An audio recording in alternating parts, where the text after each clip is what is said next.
Assalamualaikum warahmatullahi wabarakatuh. Sebelumnya perkenalkan, saya Yuliani Eka Putri, mahasiswa sastra Indonesia angkatan 2021.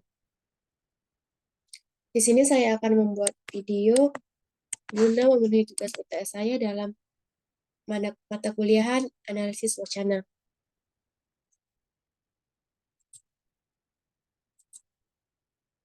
Menurut Krida Laksana, wacana adalah satuan bahasa terlengkap dalam hierarki gramatikal, merupakan satuan gramatikal tertinggi ataupun terbesar.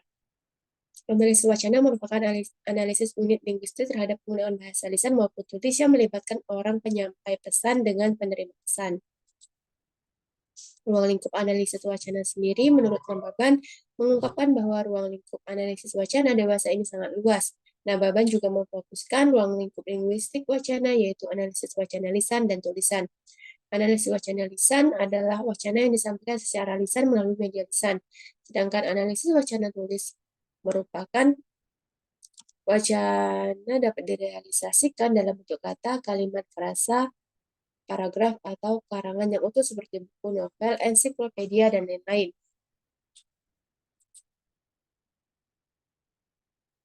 Selanjutnya, keterkaitan analisis wacana dengan ilmu lain yang pertama yaitu dengan linguistik.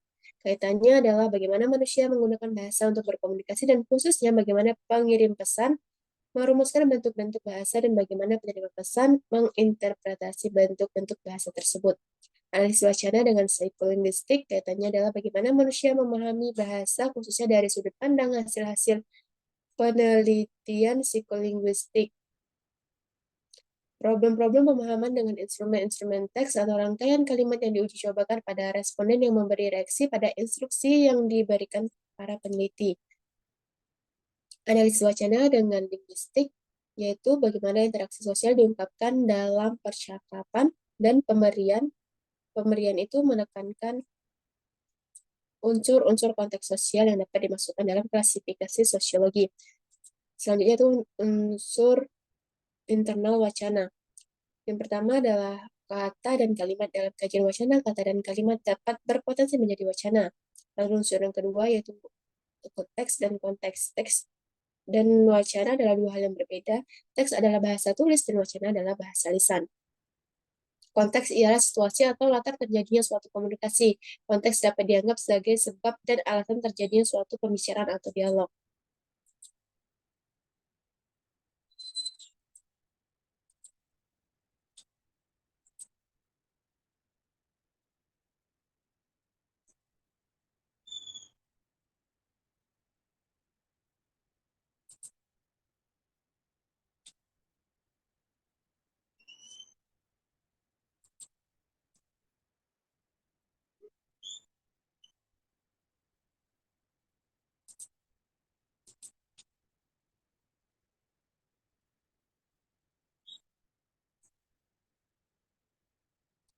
Selanjutnya yaitu unsur eksternal wacana. Yang pertama yaitu ada implikator. Konsep implikator pertama kali diperkenalkan oleh Grice pada tahun 1975 untuk memecahkan persoalan bahasa yang tidak dapat diselesaikan oleh teori-teori semantik biasa.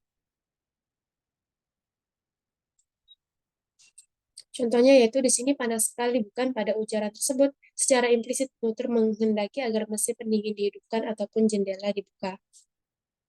Selanjutnya yaitu ada presuposisi atau praanggapan.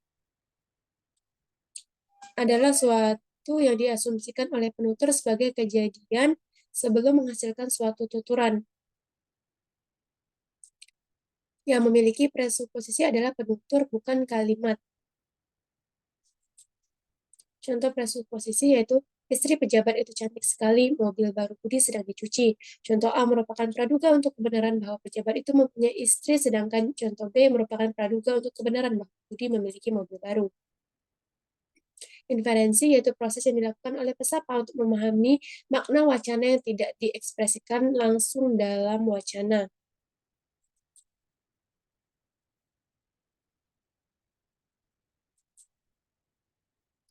Referensi yaitu sumber acuan ataupun rujukan yang dibuat dari sebuah bacaan yang dibaca. Dalam referensi, hanya pembicara dan penuturlah yang paling mengetahui apa yang diacunya atau dirujuknya dari sebuah tuturan tersebut.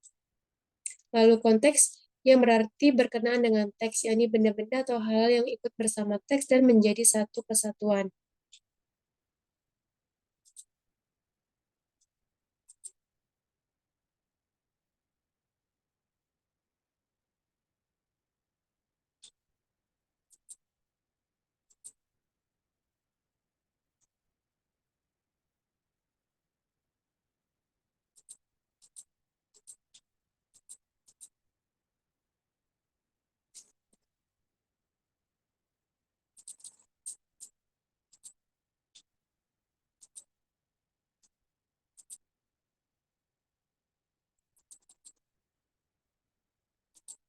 Selanjutnya yaitu hubungan sebab akibat. Hubungan sebab akibat koherensi ini dinyatakan dengan kalimat pertama menyatakan sebab, sedangkan kalimat berikutnya menyatakan akibat.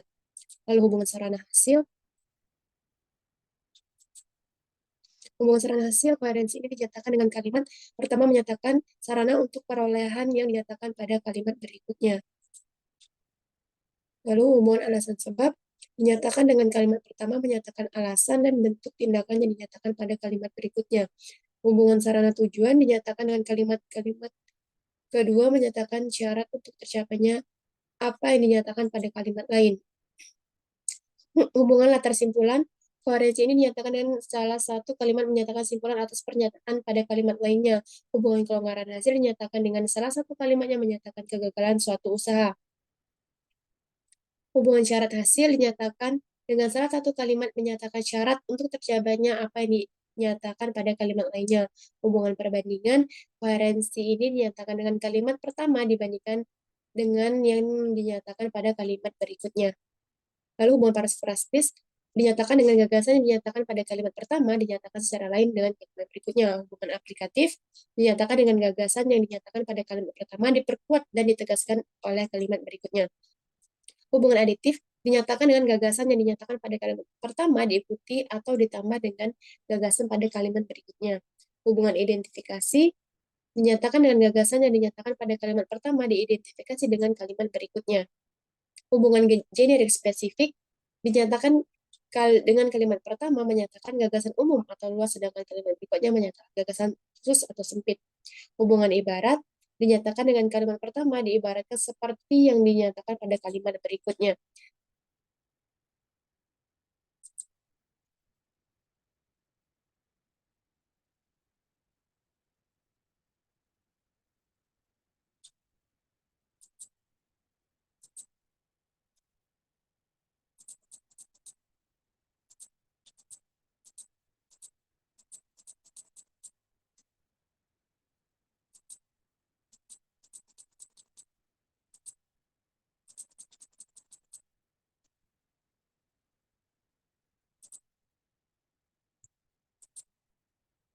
Selanjutnya yaitu adalah kohesi. Kohesi adalah keserasian hubungan antara unsur-unsur yang satu dengan unsur yang lain di dalam wacana.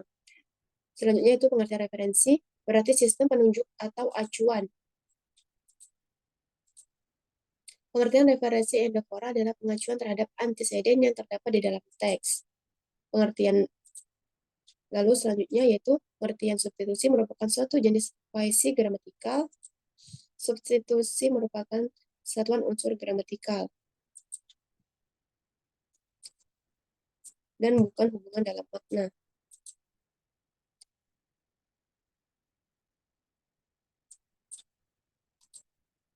Elipsis merupakan penghilangan bagian kalimat karena adanya bagian yang dihilangkan itu dianggap sudah diketahui oleh orang lain sehingga tidak perlu disebutkan lagi.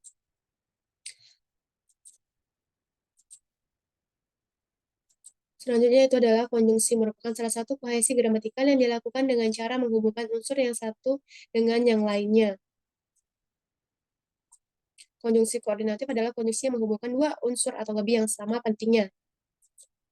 Lalu konjungsi subordinatif adalah konjungsi yang menghubungkan dua klausa atau lebih dan klausa itu tidak memiliki status sintaksis. Sisi leksikal adalah hubungan leksikal antara bagian-bagian wacana untuk mendapatkan keserasian struktur secara kohesif.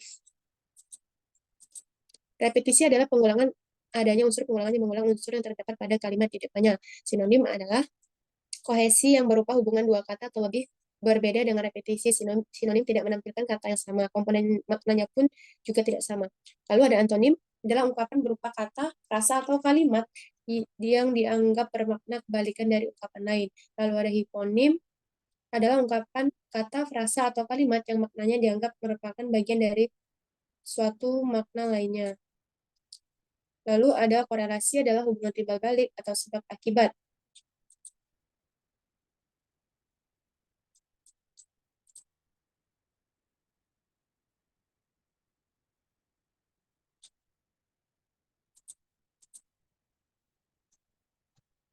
Selanjutnya itu adalah analisis wacana berdasarkan bentuk.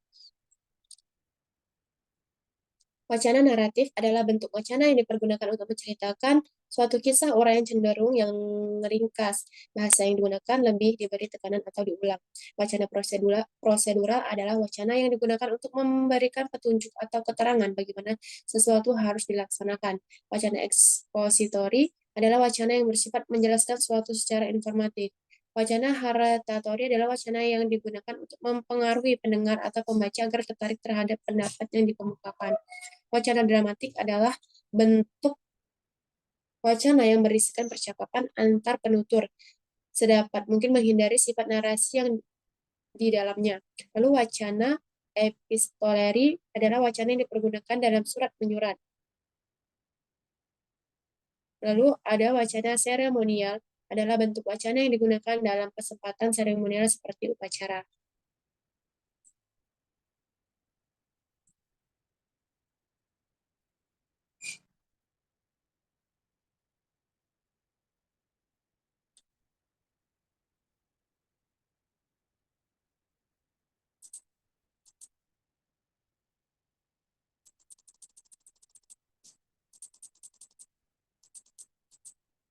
Selanjutnya adalah wacana iklan. Wacana iklan merupakan salah satu bentuk komunikasi yang dilakukan antara penjual dan pembeli.